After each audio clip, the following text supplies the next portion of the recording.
আসসালামু আলাইকুম, মই দিদাৰ আশা কৰিছোঁ আপোনাৰ চলি আছে। আপোনালোকে মোৰ ক'লা এটা পোৱালি চাই আছে। এই কেইদিনমান আগত ভিডিঅ' এটা আপলোড কৰিছিলোঁ, আপোনালোকক দেখাইছিলোঁ যে দুটা পোৱালি হৈছিল, এটা মতা আৰু এটা মাইকী।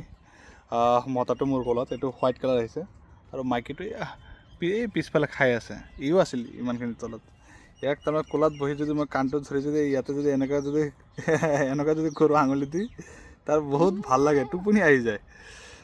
ছাগলীটো চাইছে মোটামুটি 2 মাহতে গ্ৰ'থো ভাল আছে, বডি ৱেইটো ভাল আহিছে, কিন্তু তাৰ মাকৰ অৱস্থা অলপ ডাউন হৈছে আগৰ পৰা। মই আপোনাক দেখাই আছোঁ, এইটো তাৰ মাক দেখা গৈ আছে নে নাই নাজানো, কিন্তু চাওক এই মাকৰ অৱস্থাটো, চেহেৰাটো বহুত ডাউন হৈছে। গাখীৰৰ বাটটোও ইমান নাই, চাওক সৰু হৈ গ'ল। তাৰমানে গোটেই দিন পোৱালিকেইটা খাই থাকে আৰু গাখীৰনো আৰু ক'ত থাকিব। আৰু আজি তাৰমানে এয়া পিছফালে ছাগলী এটা শুই আছে না, এই ছাগলীটো পোৱালি দিব, তাৰ কাৰণে মই ইয়াতে বহি আছোঁ। মই আপোনাক দেখাই আছোঁ ইয়াত এই চাওক, এই ছাগলীটো এক মিনিট, এই ছাগলীটো পোৱালি দিব আজি। তে পেচাবৰ ৰাস্তাদি অলপ লিকুইড ওলাই আছে। মই ইয়াতে বহি আছোঁ, ইয়াক কোলাত লৈ কেতিয়া পোৱালি ওলাই ৰেডি হৈ আছোঁ, চাফ চিকুণ কৰি ওলাব লাগিব।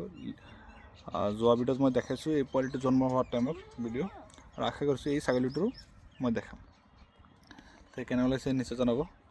আৰু এনেকুৱা পোৱালি ফাৰ্মত কেইটামান থাকিলে ভালে লাগে। কি মজা মজা মজা মজা। ভিডিঅ'টো দেখাৰ কাৰণে বহুত বহুত ধন্যবাদ।